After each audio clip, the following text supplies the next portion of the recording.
love. Yeah, roho. Your best friend. Your best friend ukimwambia ati nikupe muone on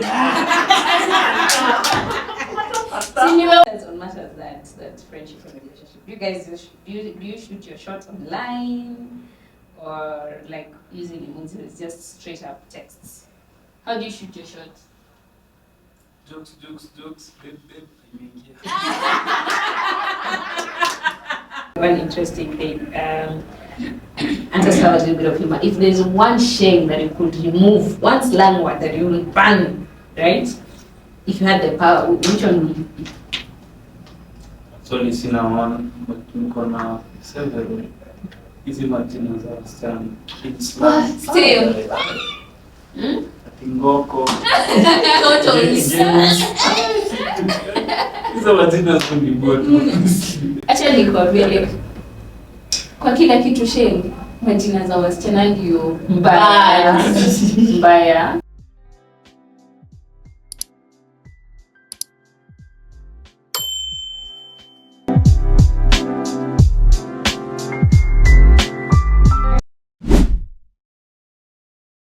Hi guys, welcome back to Roseby Group Limited YouTube channel. I am your host CJ, and today I have the judges of the company again. You guys seem to have liked our previous conversation that we had. Therefore, we just thought, you know what, let's come here, just have a banter, let's talk, let's try and understand them more, way better. It's Friday, and that is what we do on Fridays.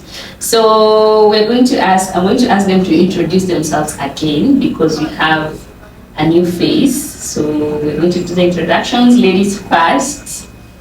I am the lady. Hi guys, my name is Bet Abigail, preferably known as Abby. I am the head of administration at Roseby Group Limited. I go by the name Brian Kingen, head of marketing at Roseby Group Limited. I'm Barak. The president of the company. Part of IT department. Yeah, so Leo, today Nasika, we have like a very interesting conversation. Okay, this is a mix of thoughts, like social, just for me to get like, or even the viewers to get like an understanding. So on our first questions, and that is on identity and culture. Okay, do you think Kenyan Gen Z is more influenced by local culture or Western trends? Okay, and also, what does being a Kenyan mean to you? Like, are you influenced with Western culture or, Kenyan or African culture? What's influencing you? Do you even have a culture, first of all? Do we have a culture? Mm-hmm. I don't know if we have a culture. I'm not clear about that. But I think whatever we see that is right, and we think, oh, this is good, I want to do this. Kama ni Kenyan culture and it's good, and you feel like, oh, I want to do this, trust me, I will be influenced by it, I will learn it, I will want to know more about it. If it's the Western, we can appear by making a check, I will be on with it because I like it. Because I told you last time, it's about knowing yourself, knowing what you want, what you like. So I don't think we have a specific culture. We just choose to be influenced and choose what to do. You choose whether the influence is positive or negative. Yes. Again, do you think you have a culture? For me, the side of culture doesn't sink that much to me. I go with the vibes. A trend, Yeah, nenda na trend. So ukiamka leo watoto wanatembea uchi. Pia lazima unaangalia manze inawe aje. So kitu kama hiyo unaona very insane kidogo. But at most part wezi niambia kuna history fulani na mkanga asubuhi unapata shosha anaanza kukula. Unajua vile unakaa si hatuko tunakaanga hivyo. Kai wenye wanakaa. Yeah, so unajaribu kuangalia story yeah, give bana. So inabidi it's not given. It's not given. So but mostly as us, mimi naweza sema we get influenced by by the Western culture Mm. than Our culture, right? Again, you saying what grandma says is not given, right? So it's more of there's a way sometimes things like in our culture they are so reserved that you guys find to be it's normal, like wearing ragged jeans, find somebody there all day it's not something that we will do. Even if we do it, not because also we used to wear miniskirts, like it was a thing. Miniskirts was a thing, but then it had like some sort of a limit or some sort of preservation, like you're preserving your what can I say, your nakedness. You're kind of like covering, but your people just dress the way they want. So like that's what I'm thinking. The grandma would say, do this, and then we say, it's not giving you something. So let me tell you one of never like a missy, surely. It's tell me one of the But cultures you think we are totally against it Without without a valid reason. I wouldn't know if it's without a valid reason. Because without a valid reason, Tell us, then we will tell like you. dressing, for me dressing and covering up yourself, I feel like you guys just decide we want to show skin. Skin must be seen, okay? And then the way skin is being seen is like my dress, my choice. Right? It's too much. It's too much. Like it's too much. The way you guys are bringing it now that my dress, my choice, is just too much. Yeah. So I feel like that one is one of the cultures that you guys have really overstepped on boundaries when it comes to that. But that's my idea. That's my view. What do you think, Barak? What do you think? On dressing. You can't talk about that. I'm supporting the millennials. Nowadays, whatever. Millennials, okay. So it's just cutting her. It's just cuts zinafika straight up. I'm supporting the millennials. You're supporting millennials on dressing, so you agree with me. No, said your girls. But Girls. boys. But now even boys Boys squeezing are about sagging it funny. it's too much. Too much. I think for me it's an ick. Which Mtu akisag hadi like it's below your butt. Let me tell you something. That's too much. Funny enough, let me tell you something. Gen Zs are not sagging. We used to sag. Hapa, I'm not lying. You should see like music videos like Zakina Lil Wayne or sagging was a thing. Like even up to your knee, you guys are not sagging. You guys are joking with sagging. What I think you guys are doing a lot is more of showing too much skin. Because even if sagging comes in, at least wanavanga boxers zimefunika like. But now even you guys, the ladies nowadays wear boxers. It's either them buy boxer ama kaina panty. You see, it's interesting. That I don't support honestly. I also don't support the idea of someone wearing something that is so skimpy and you're uncomfortable and the whole time you have to sit on, you have to do this. Like today morning when I was coming and I was in the bus and then I saw a lady passing. Madem wanavaa boxer tena. Ujui? Yes. Madem wanavaa boxer. And it's not like a when you t-shirt. when you huwa wanavaa this jorts, the shorts. Huwa Then wanavaa hapo boxer ni- alafu hiyo line ya nini zinaitwa ngaje, those like two brands zinakwanga on the bladder. Calvin Klein. Sasa inabaki like on the top Zinaonekana. like Mimi nilikuwa nadhani CK wameanza kuproduce hizo mapati. No. Kuna za madem. Kuna za madem. So No, but serious most of them, about most of boxers. them are boxers for men. I know because I'm. Hata tukienda soko tupate.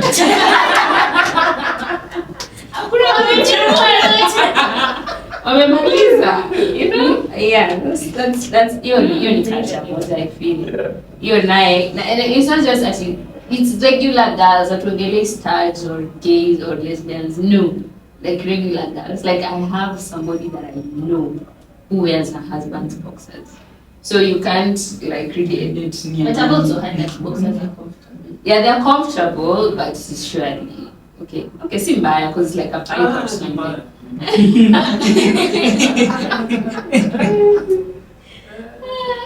Kila mtu avae nguo yake. Sasa ukivaa kamisi. Kila mtu avae tu nguo yake. Oh my God. But kamisi zimeevolve. Kamisi zimeevolve Kigen. Bila Kigen na semantics. Zimeevolve As lingerie. Kamisi saying evolve is those body shapers. That's what it's body shapers. Yeah. So it may evolve. Aluko shosha atamwambia uvae. Shosha Akwambia ile kuna ile fulani bwana kwa Yes. hapo. Yeah. So that's now where we are conflicting, yeah? But you see, the purpose of kamisi was you wear something inside what you're going to wear outside.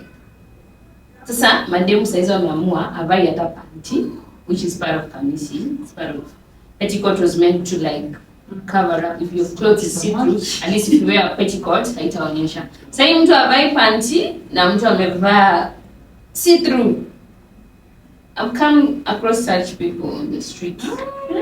Those are people with agendas. So you don't know what you're here. But let me tell you, You know where you're going. Comment down below. Let me tell you, a very big percentage of ladies in Kenya right now don't wear pants. They know what they're doing. They know they're business. They know. But what's the problem? Ni nini unatufanya? Tunasema leo tunabanta. Okay, so mtu atatembea. Atatembea hata bila panty honestly. Ni continue kutembea. Fresh air. Huyu itabidi sasa. At least you must care about your story of vibra. You leave the titties, they call it what? Something free, you know? Like you leave them, which for me that one is not a problem. That one even me I can do freely and be like, I not wear bra because also in a choke, but some panty surely. There's so many things that you need a panty. Ladies, I to buy two panty to a mambo mingi, okay? Guys, at this rate we don't millennium. So now, I was asking, what does being Kenyan mean to you? What does it mean to be a Kenyan to you right now? Jokers. Jokers? Jokers everywhere. Drama fest people. Oh my, in the country. Actors. Comedians. I'm from serious. Kuna Right now, I think in Kenya, it's about pressure. Any unaweza watch two news, your blood will boil. Uanguke ukufe. It's just like, oh my god, sasa ni nini tena? Like I have a neighbor, something new. a neighbor yesterday, but then the pressure came. I think we will come and see pressure situation. She was in the gym, she just fell down and died. Just like died? that. Yeah, she died. Yesterday in the morning. So you're like, what's the and then there's so many cases of people just falling down or people sleeping and not waking up. So I feel like there's so much pressure. You know, like we are jokers, yeah, but the pressure. And then I feeling like Kenyans tunajua kujiondoa. You know, like if we realize there's actually no solution, unatusumbua, we remove ourselves from that space. Like we don't want to deal with the pressure. Let's just move away from it. But for me, I think being Kenyan is more. Kenya is a good place. I love being Kenyan, right?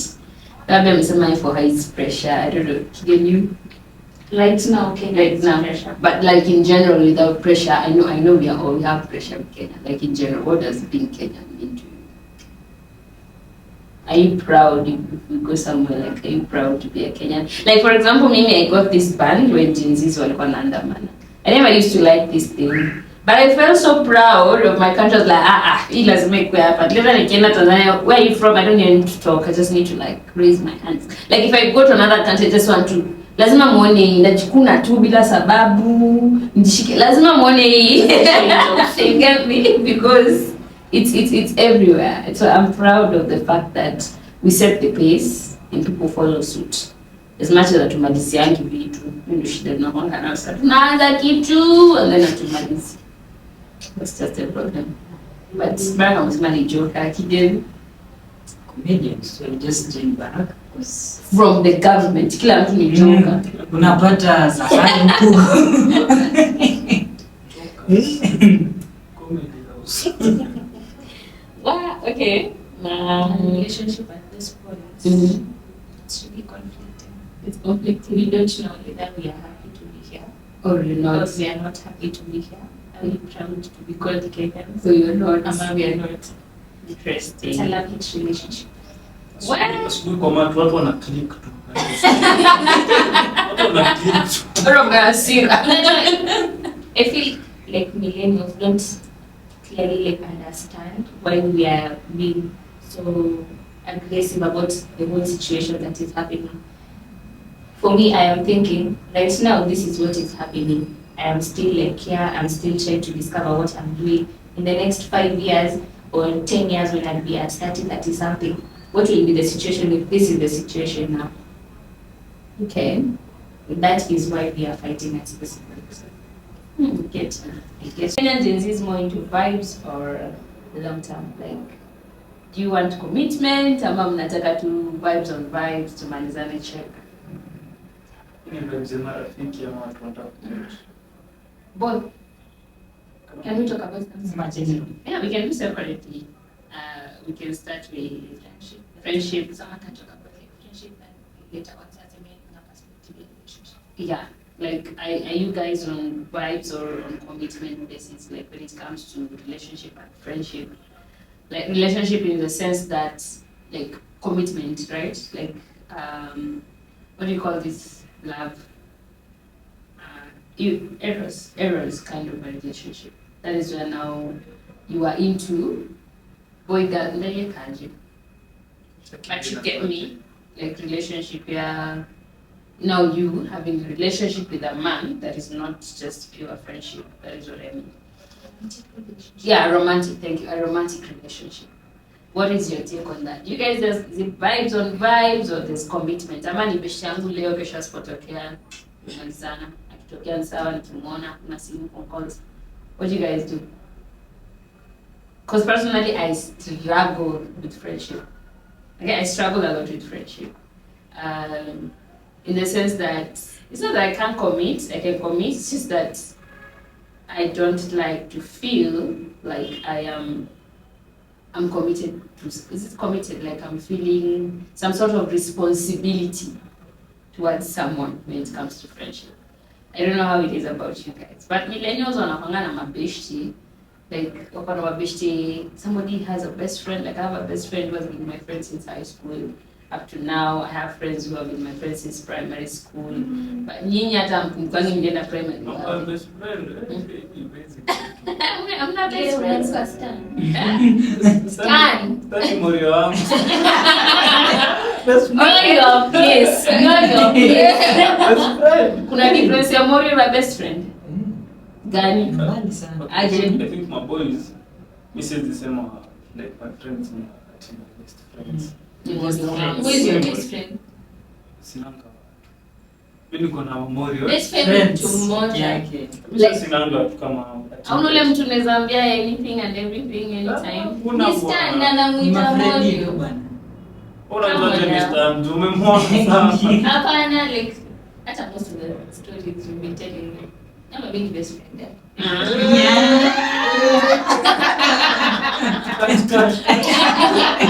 Director,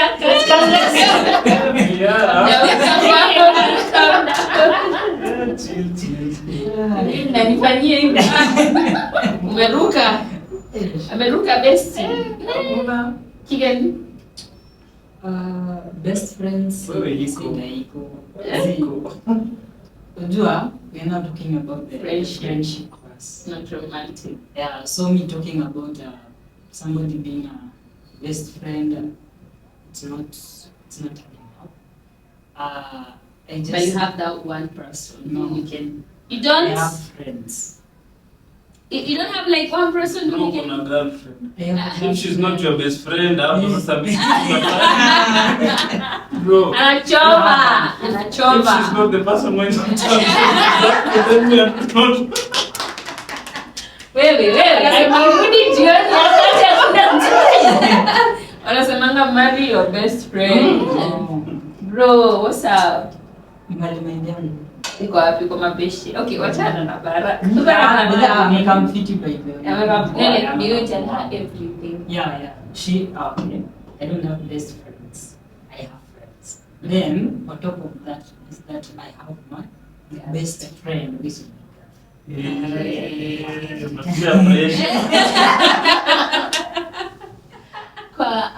Your best, for your friends, do you have like a girl who is close to you? A girl or a guy? A girl or a guy? A girl. Yeah. Okay. That is your friend, a good friend of yours. mwenye nimekuwa nikipatana na yeye.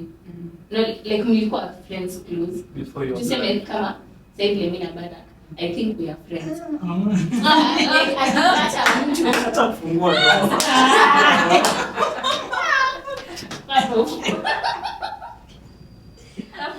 Cheki. So, ama anatarajia.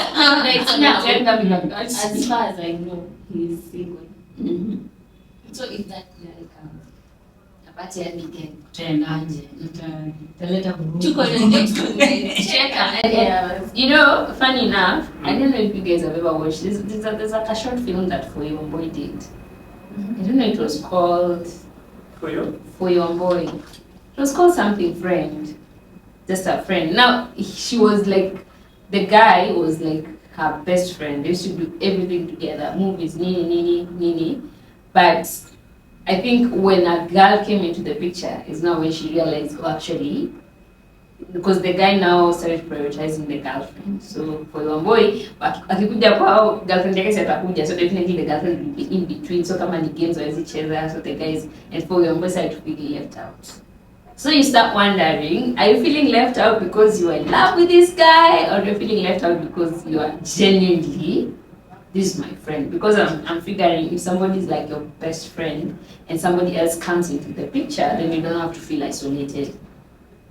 Okay, me honestly na feeling it before nifike kwa conclusion that I want to date this girl, lazima tukue marafiki.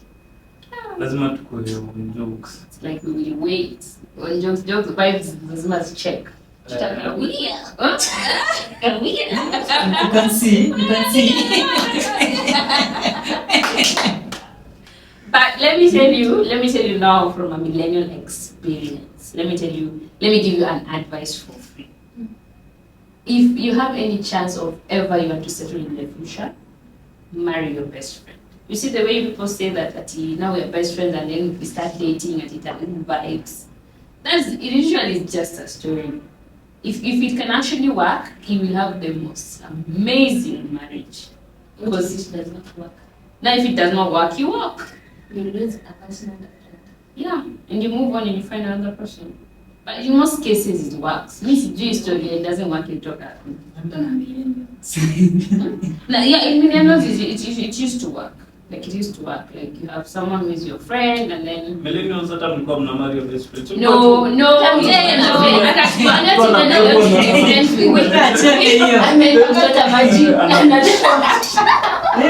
Achana hiyo, mtu anajezaliwa na mimi ndo bibi yako. Surely. No, there are those who had the opportunity. Not Kama all ni boomers. boomers ndio hao wenye Wenye wanaenda kuchota maji ya warudi home. Hao ndio boomers, right? But millennials at least we had. But the same millennials, cause me I used to have like a guy best friend. So millennials we actually had that opportunity of having like opposite sexes being our best friends. We had that chance. Boomers ndio kidogo ukionekana kwa fence, you know, yeah, ndo kutoroka kutoka shule ameolewa chini ya mapenda. From a male's point of view, having an opposite best friend, even Haiwezi make. it's either one of you is in love. Yeah, roho. Your best friend. Mnaweza kuwa friends. Your best friend ukimwambia ati nikupe muone Si ni wewe umeofa. Si ni wewe umeofa. Remember nikwambie shika hivi. Friends with benefits. sweet.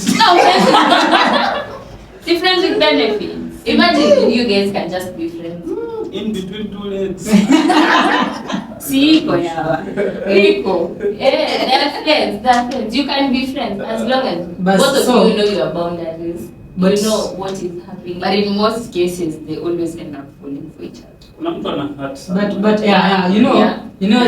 in this scenario now, you find having your best friend, then you are dating someone. Do you know now the assumption roaming around nowadays is bestie, you know the bestie. Yeah. Nani? So now, Nei na kininyima.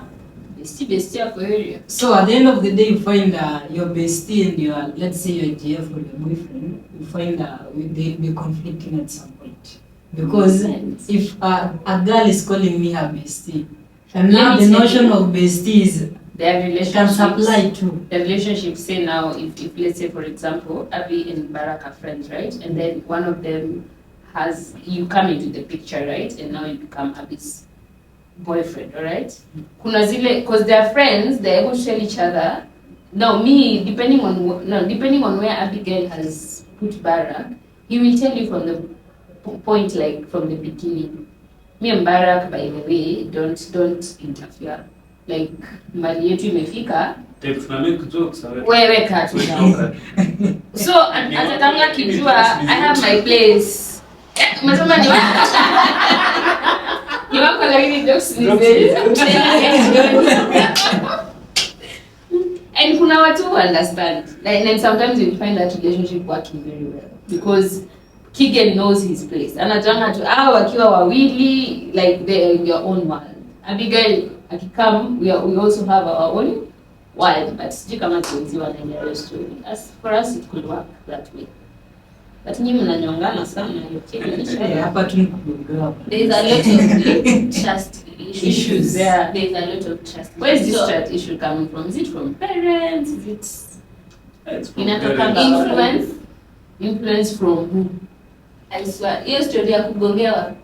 Mtu mwingine hata alikuwa amecheat alikuwa tu sawa like hata alikuwa amefikiria something like that ever happened. Lakini sasa ndio amesikia nani alisema. Now it's something that amegongewa. ako aware about it. So, ameiweka kama possibility. But this story of kugongewa, you guys don't think imefanya sasa relationship hakuna seriousness? Exactly. Like I don't think like kuna a lot of people who are like serious about relationships. Most of them utakuwa like, okay, I have this one foot in, but the other one is out just in case. Yo. Najua anytime anything can happen. Kugongewa ni kosa.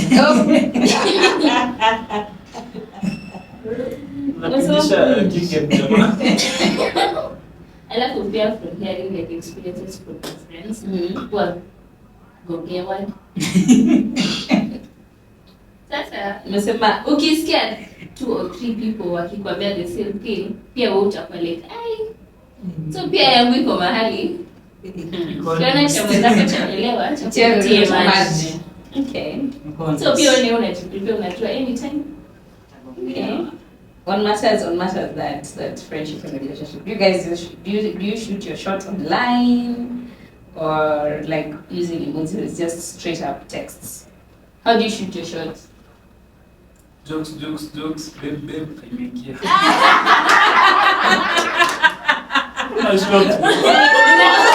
Naita babe katikati ya joke. Unaona hajakasirika. Babe jokes. Iko ndani. Jesus. Anniversary ni hiyo siku. Hiyo day. Hiyo chance. Na kwanza ni atakukumbusha anniversary. Tana babe. Oh my God. It's good. Nasema this is true. It's true. Sadi. Ina objective ya conversation about endelea. So like if we live in my girlfriend right now that is something like that and normalizing. But let's say like 2-3 years ago, I think something like that was happening. Like nature to look at the conversation. unakuwa tukio. Mnaenda kiandaga. Alafu tapata the girl ndio anamkumbusha you know this today was our anniversary. Oh. Nikuta babe. Kwanza niliandika mahali. Anakumbuka time so we're in a relationship. That's when they remember they're in a relationship. Na sasa ndio journey kubaya sana. Temenye mtakuwa ama temenye ukijana atacheat or if anything happens. Atakuuliza did I ask you to be my girlfriend? Oh my God. Are we in a relationship? Oh no. Sasa mnafanya nini akisi mnatupekwa tu? Nakwambia sasa hii kuna lot of sasa mtazaa lini kama hiyo ndo karibu. Tuzaa. Kama mtazaa lini? Umekuja sana. Mtaoa. Hata hatujafanya harusi. Mtaoa hata. Nimuulize mama kama nimekuwa. Ni mchanga. Oh my God. sijui kuongea. Mshaanza Nilisema vitu mnaogopa ni it's pregnancy and marriage. Those things kuje. Why do you guys fear marriage that much? Why do you guys fear that marriage? Is it because it's commitment, like there's no getting out of it, or what is the issue? Hiyo by the way, mostly I guess the mapero wetu wanafanyanga tunaona kitu by the way. Kitu hii jichunge sana. Yani hiyo unajaribu kuona tu kuna msee fulani yuko akapeana ball sijui nini maisha imemnyorosha mbaya. Utaenda kuangalia hiyo kitu. Sema hata utaenda tu mikono.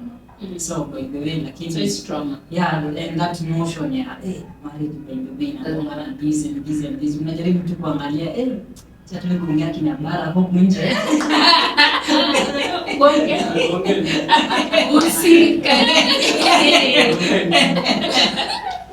do you want to I can knock for you.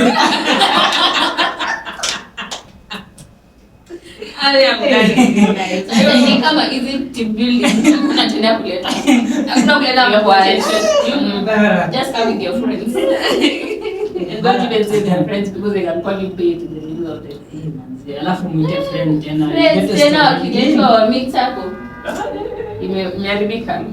Tukuje tuweza company. Samaki. Kama ziwa Hapana. Let us help our friends. Let us help our friends. sasa kama hiyo ndio Naweza kuja na trend aone. Ama one embarrassed friends ama Keegan's brother. sasa kama hiyo ndio trend. Nini ndio The lack of commitment. Sasa tukileta your friends. Msa wataswata hivyo waenda watajisort. I think maybe spending set spending. Start marriage sasa hivi. Tumeni nataka kuenjoy life. Mimi start you sijui ati go 24, 25 and then unaanza kuambiwa sijui daddy sijui. Mimi nataka kwenda kipavad ni zuri. Daddy azi. Kuna shaka na mtu hii responsibilities ndizo kibao. Being committed does not mean No like marriage. you don't have to have kids. And that brings me to another topic. What you nowadays, like a big percentage of people, even millennials are embracing that I don't want to have children. I want to be a child-free person. And actually, there's someone I know who's child-free who went and tied their tubes, like permanently, like they will never want to have kids. For me, I don't judge because, me, I have kids. But if you ask me now if it is something I wanted growing up, I'm not sure. I'm not sure it's a dream I had. But now that I have them, I also don't have a problem with them. And also if I see somebody who doesn't want to have them, I don't have a problem with that. It's good. If you don't want them, it's cool. If you want them still, it's cool. But, which I think people should embrace that. As much as you guys say you don't want marriage, I think you should just embrace it. You can be married at 25 and have your kids at 37. So sitaki kuwa married mapema and then hizo mzileta. Hata dem nimeamua ni married watoto wote. Pia millennials wako na hiyo notion ya like if you're getting married in the next 1 year you have to have kids. And that is pressure from society. It's pressure from But then now, there's also if you guys have listened to the topics we had with dog, there's also the side effect of holding kids, right? Like holding to have kids at a later age for women. There's actually a lot that comes with that. So you have also to think about that. If you really want to have kids, it's like right now statistics in Asema, if you want to have kids, have them in your 20s before you get to your 30s. As a woman, as a woman. Ama tuanze kufreeze mayai. You know, a woman, the older you get, the more your eggs die. So for example, as a woman, you have like 1 million eggs by the time you are like 20. By the time unafika 30, ziko 500,000. By the time unaelekea hapo 40,000 ni mingi. But you see only one. Umesema ni mingi. 500,000 now zinaendanga zikidrop. All those eggs, not all of them are viable. But so all. Not all of them are viable. Unaweza kuwa na shoot blanks. Unaweza kuwa na shoot blanks, you get. So I shoot blanks ni sinasema naweza kuwa na shoot blanks so zitaenda waste. So it's za kura sema ni unanipata. So friendship, you really have to understand on how you're going to group your friends. I agree with you. Yeah. You really tamba. You really have to understand how to group your friends. Don't mix your group of friends. Once you understand, you will know where you need to be committed and where you don't need to be committed. And it does not have to be a burden to you. Where love is, you can feel it. You will see it being reciprocated. As much as I'm not, Nezaka 1 week, I've not talked to my best friend, but like after 2 weeks, atakuja check up on me. Then pia nitaka like after a month and I'm like, oh, okay, I need to check on my feeling kama niko under attack. But not like it. Okay, so I didn't I think you just have to learn how to group your friends, understand who your friends are. Kuna friends were like bash, kuna friends were business, kuna friends were your emotional connection. Wale watu wenye watacheka kwenye hata kama ni like after 3 years. You're free to talk to this person, tell them anything. Friends who will pray with you. Trust me, I didn't know about all of this until like last year. You know, I learned and I really like talking generally about friendship because personally I've grown on that side. I really get where you're coming from because as a millennial and also as the years now that I have friends, right? I have people that I know, but I have friends whom we save together. I have friends who are my best friend, and I have friends who are my, what can I say, like we have kids, we are married, we're in the same category. And I have friends whom we pray together and we read the Bible together. And now you see, I cannot like meet them and put them all together in one box. I know when I'm going through something, I know who I need to call to pray for me and do for, you know. I know when I want to laugh, I know who to call. I know when I want to gossip, I know who to call. You get. So it's also important to have those boundaries. Just identify your friends. Because let me tell you, Abigail can be your friend, but hakuna investment unaweza make ni kucheka tu. Huyo wangu ni kiberi. Wote hapo tu. Hapo ndani. Nani wote. Hapo wote. You invest with them, you joke with them, you. I like that. Okay, nice. So, we were talking about, let's talk about activism, okay? You guys have been doing enough to break traditional gender roles in Kenya, right? And if your parents ask you to explain what woke means, what would you tell them? Because I hear say, I'm woke, it's a woke generation, we are woke. So, as a parent, umewokia wapi? You don't know woke? Okay, najua woke, but sijui huwa wanamaanisha nini kwa Si amechanuka. We used to call it kuchanuka. Okay, basi mimi sijui kama nimechanuka, but natusikia. Gena you woke? Sisi sema hivyo, because they can't categorize myself, but okay, not to be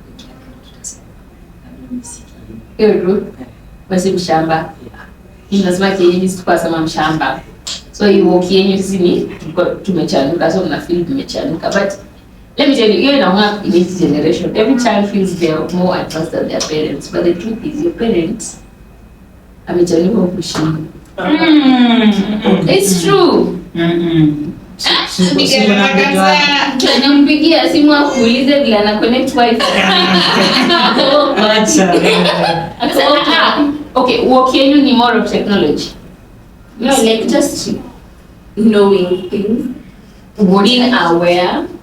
Because even our parents are aware. Ningesema kwa aware, mali kama naona hii mambo ya sijui the love triangle and whatever, hiyo baidha hakuna moni, lakini ikifika mahali fulani hesabu Nani hebu kuja hapa hivi nisaidie hapa. Hakusoma. Tukate by the way unaona the same thing sijui hisi ni yangu tafinya. Alisoma zenu za kwenda kwa mlima Mgududu. Kusoma naye amesoma. Amesoma. Nilienda kwa mlima. Kwani huyu ndo yako 90 years kwani yeye alisomea wapi? Leo anasoma. Generational difference. Whatever the other group of people, people on a different generation experience compared to necessity. Si unaona hata maarifa sijui unapata kuna advert hapo mtoto akizaliwa sijui hata hajakaa 3 minutes ya akona tablet huko ashaanza kufanya kitu. So meaning that advancing unapata buda wako alipata simu actually akiwa na mtoto wa kwanza so alafu then mimi hata saa hii hajafika 18 simu so Okay. I think generational difference. That's the best response. So mental health and coping mechanism. Okay. What is your go-to move when life gets overwhelming? Is it memes? Is it friends or music? What is that one goes to Barack? Barack, you Jibuyo. Barack gave me same boring answer ever. He gave me. It's not boring, it's my therapy. Na pia si therapy. Miss kwangi hata kwanza depressed. Who's this jua? Kwanza Kenya, mimi hata hadi akisema ati Kenya kuna pressure mimi mtoka wapi? Pressure gani? Like, okay. I think the friend group in Nakonga around it majoka. So you guys are joking, mna slide kwa jokes. Like everything too, kitu ni serious na mtu ana joke about it. Hadi so feel like inakuoverwhelm or something. So who you go to? Friends, music, gaming? Gaming. Nakutoa hapo. Gaming na chapati. Sasa kama hauna stress then Gaming na chapati. ajai kuwa na stress. I never know. Ni that Amesema ajai. Bana new technique of how of solving Like things before you figure out. Like genuinely, like what okay, I feel this is give you. Never. Maybe you're me. Nimetoka kwa hiyo. Kwani stress wapenaje? Kwani stress wapenaje? Sasa tunapa ushaalamu stress ni kunako ka process the stress ndio. So yeah, before fike that point anakuwa sharp. So your story anaondokea. So which is like for me, I preempt things. Okay?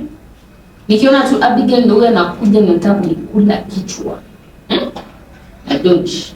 So like natorokana stress exit. Natoka exit, okay?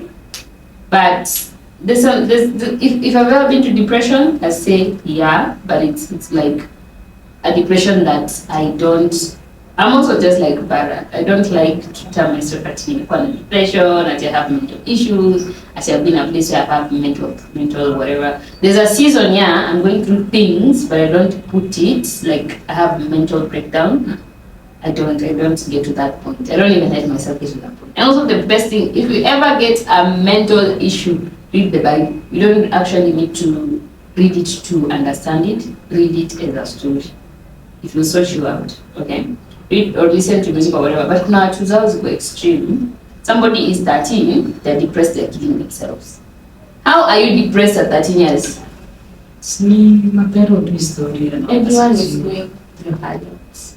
I understand that people are going through a lot, but I think people need to, the fact that now it was brought out like Abi, unaweza kosa food leo, okay? And then kesho uamke, there's still no food, and then now you start telling us, I'm going through a lot, I'm depressed. It's just food for 2 days. We can go without food for 40 days. I'm not sure CJ is generational difference. Yeah, but then This is very nyinyi hiyo time ilikuwa mmezoeshwa kukosa ni like normal. Okay, we don't have it today, we don't have it tomorrow. It's okay. and somebody just like Jesus. Not guaranteed. Like hata me finding that bread today, it's not guaranteed.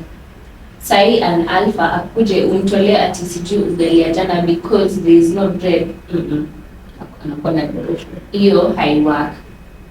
So now tutawasaidiaje? But I think pia ni upbringing sasa. Hey. Honestly, mama anaweza niambia leo mimi sina escort. So itabidi you girl either tukule ama kunywa chai. Explainia mtoto hivyo like leo situation at home it make sense. But sasa ati kweli ugali like there is food unasema ukuli so you are stressed ati hakuna mama anaweza nitandika vibaya. Wewe hiyo zako nini napita? Slippers. Utamsuru tunataka kusu. I think we just have to learn the different ways of like coping with whatever is happening. Because at this point, you're raising adults. You are learning the process. You don't know. Another time raising an alpha. After alpha, Zaya is not an alpha. Zaya is born in 2021. 21. 2020 actually. COVID alpha. Any alpha? Okay. So you see, by the time in a point where I'll be having my own, whatever you learn to Zaya is not the same as what I'm going to do to my son. So I think we just have to learn, be on our toes. Yeah. Be very But me, I feel like supportive you and guys will have a struggle raising your kids. Oh my god. Nyinyi kama sijui mtawaraise na robots. Hiyo time robots ndio watamwanga house helps. No, I think unaona sasa reasons why people are scared. Oh, that's one of the reasons. Hey, you guys, I don't know. You guys will have a struggle. Because if you're having a hard time managing yourself, how are you going to? Na mtu anasemanga sasa at 30 nielewe bora, mi bado ni baby girl. I can't even manage my own self. How will I manage another human being? Okay, I get that. So for you, what is your go-to? Friends, music, when things get overwhelming. I will definitely cry fast. Okay, I will cry my eyes out. I usually feel that it's a good way I could listen to it. Now after I'm done, you could like, oh, okay. Now do I want to talk about it? Okay. Again. Mine is a different one. You knock my bell. I just knock out.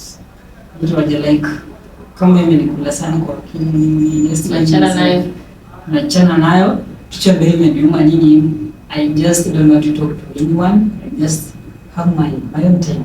Kalale. I don't even sleep. You can just sit down there and rest.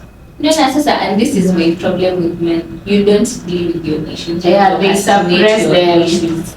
They suppress and procrastinate. By the It's time bad. it's 1 year, 2 years, It's bad. you have your problems from 1960. From being an adolescent. But see, Mbona mna assume ajadili nayo? see, yeah, see that's amesema anaziasimu.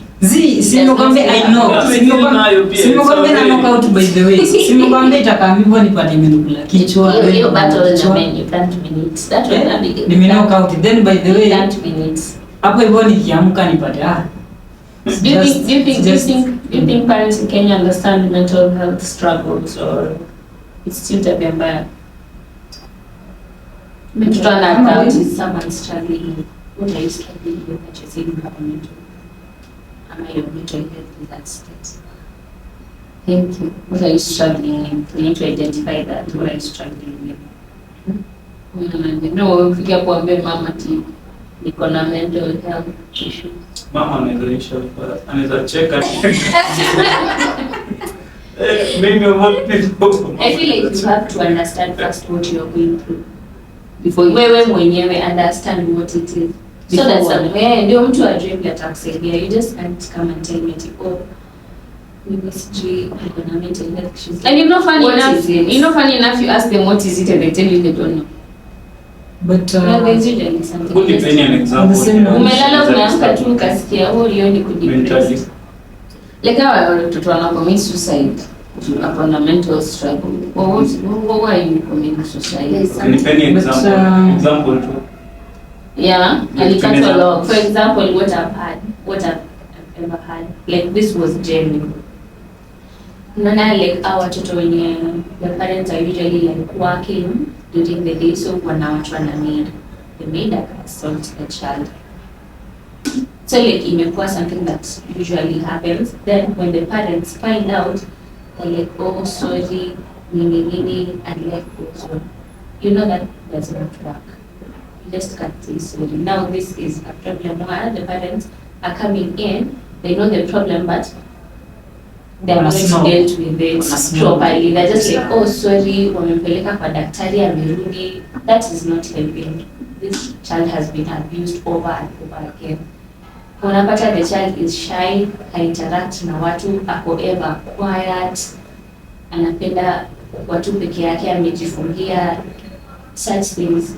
So this child is like going through a lot and experience very many feelings and emotions going through at the same time. So since yeye ni mdogo, hizi vitu zinamoverwhelm na anaona marafiki zake wakifind out about this, ama if mtu yote akifind anajiona kama a different person.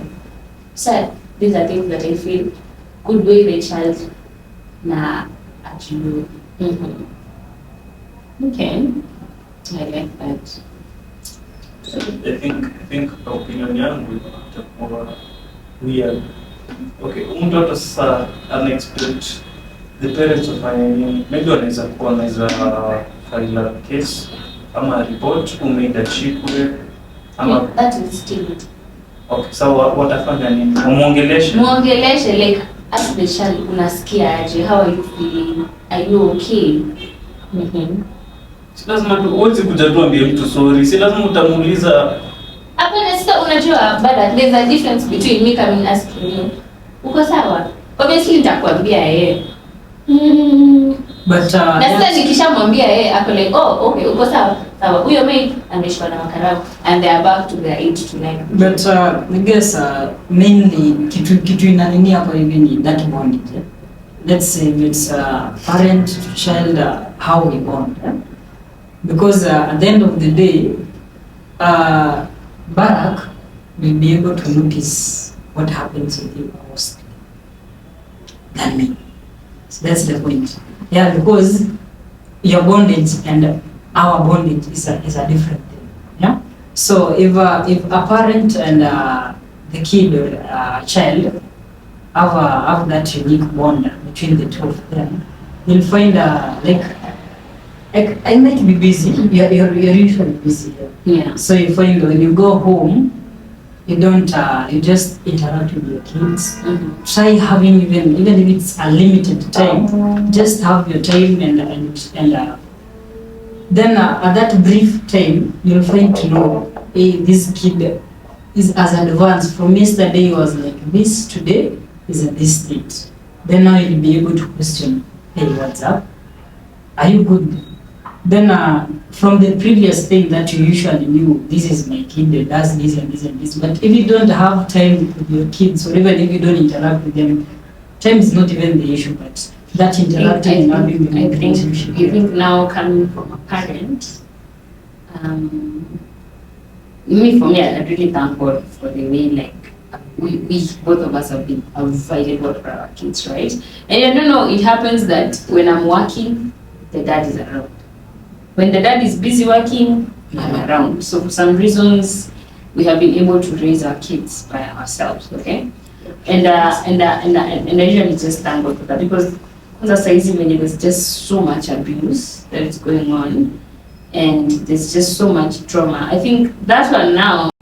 Mental health here is a huge story on it. So let's go to some fun questions.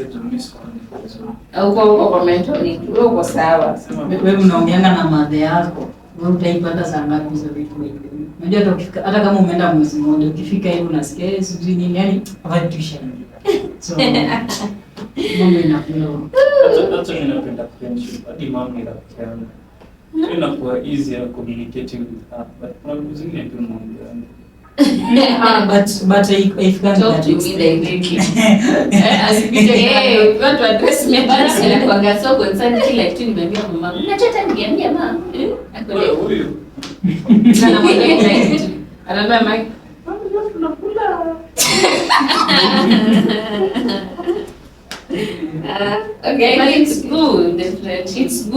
It's good. I like that. I really wish that I had that with my mom. Sometimes I look back because my mom has been dead for like almost 16 years.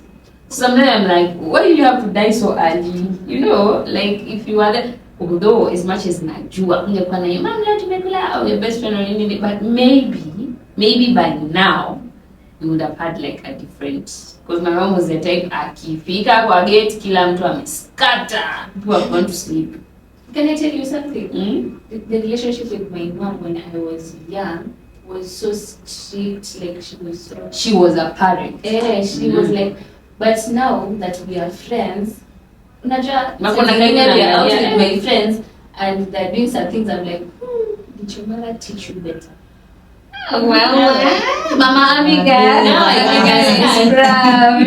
No, I understand. I'm like, oh, okay. Now it's making sense why she did that. Mama Abigail and you maua. You need to buy her flowers. You need to get your flowers. This lady, if you buy her flowers, that's me. One thing, don't get me flowers. Don't get me flowers and chocolate. Like flowers.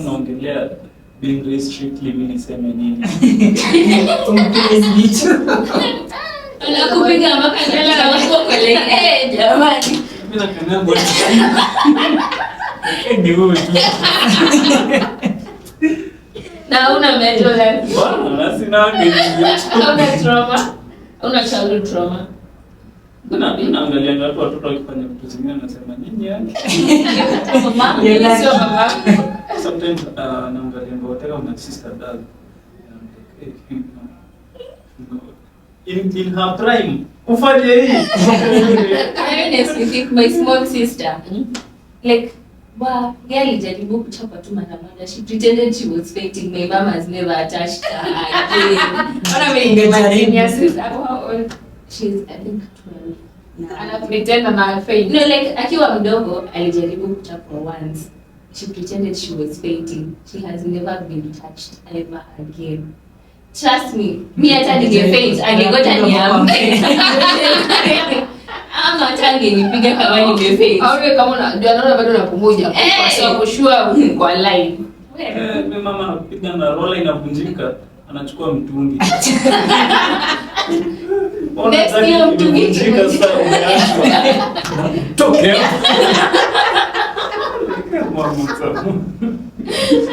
Oh my god. Okay, my mom has never touched me. I think she died without.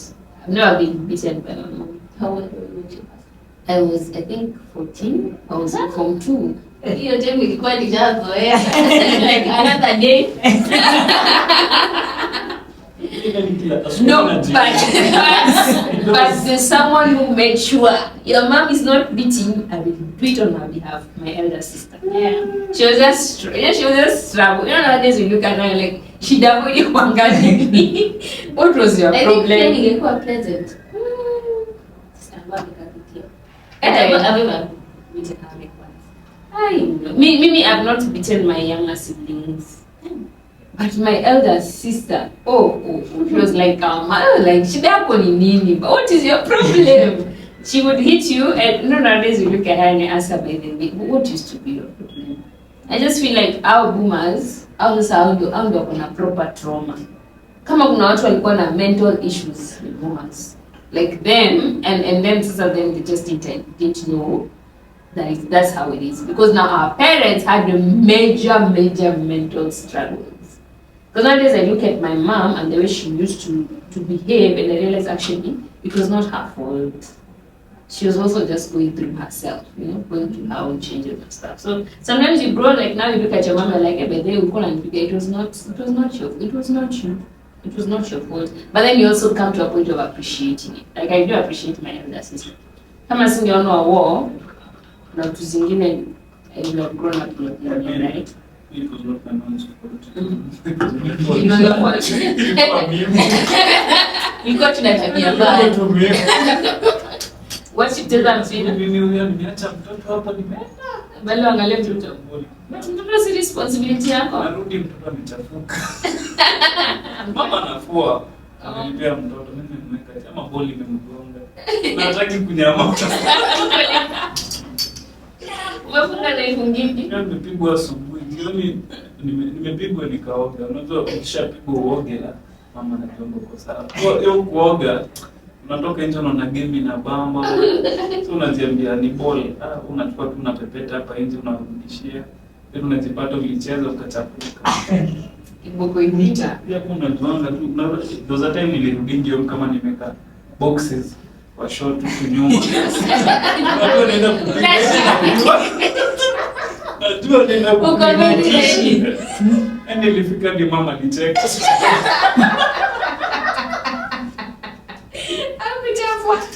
Hapo nimeka boxes na kulikuwa na hii image fulani ukichukua nyasi ufunge au utachapa. Wewe nilifunga ngapi? Nimeka boxes.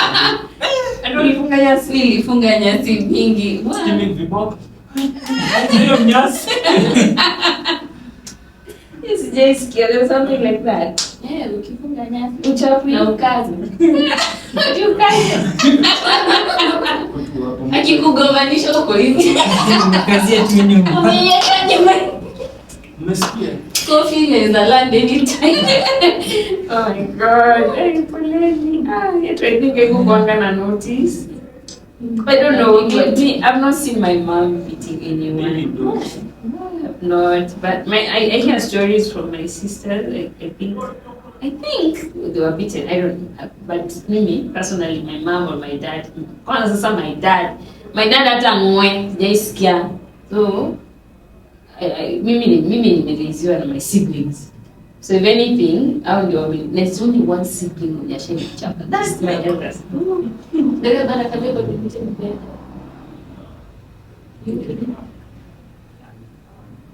Baba anakupiga jezi ni vita. Na anapiga mnapigana. Well, okay, that's an interesting one. So let me ask you one interesting thing. And just have a little bit of humor. If there's one shame that you could remove, one slang word that you will ban, right? If you had the power, which one would you be? So sina one, but tuko na several. Hizi majina za wasichana. Still. Ngoko. Hizo majina zunibwa tu. Acha nikwambie kwa kila kitu shame majina za wasichana ndio mbaya. Guy. Ngoko. Tiwe mdenge. You don't like it? Hakuna jina. I think kwa nini kwa generation yenu mko nazo nyingi sana. I think I suggest you have Mdem, Manzi, na Mresh. At least Mresh was like a short form of Mrembo. So I have Manzi, Mresh, Mdenge by days ya sai. Ilikuja si kitambo pia sana, but ilikuja nikiwa I think after high school. Ilikuja tenia Mdenge tu. No. It was before that. It was before Gengeton. Gengeton imekuja na Sugokos. Hiyo unasema. Wengine unasema Geus. Tortoise ni ya kitambo. Inasoma kama mtu akona machochongo. Tortoise was there kidogo. Was there Toto, like Toto si Toto. That's where Tortoise came from. Why would you call a girl a tortoise? What is beautiful about a tortoise? What is good about tortoise? Iko slow, ni ngumu, Sina chafu. imezemeka. Why? What is the reason? Yeah, big. Remember you doesn't make my family. I would call a girl a tortoise. Oh my god. But okay, that was equal that serious. They use inakanga matusi. They generally look like matusi, but we've had like a wow, that is really interesting. Do you think matatus are cooler now, or was the vibe better with it? What was the baby? Actually, we had what you have now, like Nganya. But it's Nganya. But then you go extreme. Like, okay, I'll give you, I've experienced both, like late boomers matatu and the new generation. So I have like experience of both. Kitambo ilikuwa basi, Kenya bus. Hizi basi na hapa KBS. Hata hizi ni new model. There was one that used to, unaona hizi movies in America, the school buses, the way they look like. Oh yeah. Na zile refu fulani. Zile zinakuwa BS, size BS. Ziko nini? Ziko mudhurwa. Okay? Let me tell you a nikiwa primary, you know, tuk is a modified. Msione anga tuk hivyo, it's very modified. They used to get other word. It's a tuk. Unaona tuk sasa hauingii na hii mlango. Tuko tunaingilianga nyuma.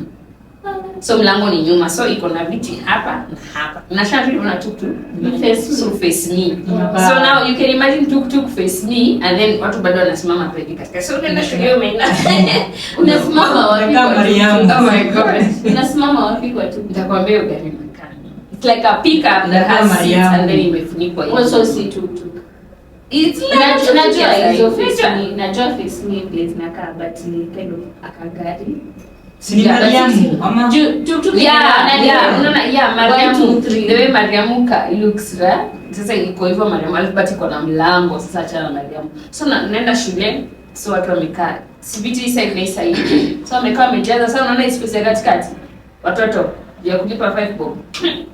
Nenda hapo matako za mtu huyu, matako yake iko like it was just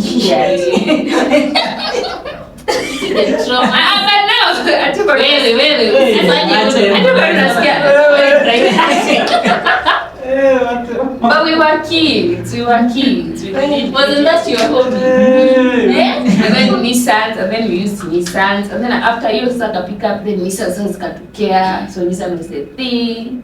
Nissan sasa zikarudi, alisa matatu sasa. Washa sana hizi Embasava. Hizo ni ndani hata. Kuna matatu. Unajua gari za D? Unajua gari za Dandora vinaweza kana 6.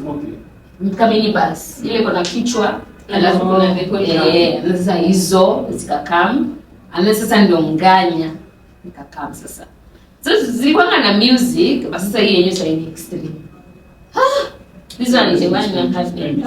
Kwanza kama hizo za Ronda. Unashuka bado unasikia wimbo. Yeah, we had those songs. But yeah, I don't know. You guys, mnaonaje? Nyinyi mta experience hiyo? So we not experience. Nyinyi ndio kuja mbona We just know our that. You know yours is better. Yours is comfortable. I have a sub na electric. So we imagine kinazaya hata watajua ndani. So wasikia tabamu. But hizo gari zinachapa haraka. Gari zinakuja juzi, si by the way, si uliona zilikuwa za kwanza. Sasa hata sidhani kazi kwa karibu. Ingine ile majogoro ukiona venye mshimo inakaa electric itaishi sana. It's not even about how the road is. Juu ingekuwa hapa chini imeharibika, ingekuwa ina make sense. But sasa unaona hadi hapa nyuma hapo hivi unashangaa. Imeanza kutoka. I think zimekuwa overworked since zimekuja ziko like years. Zikikuja kwanza I think ilikuwa moja ama mbili. So zikifika stage zinapiga return. The other stage return.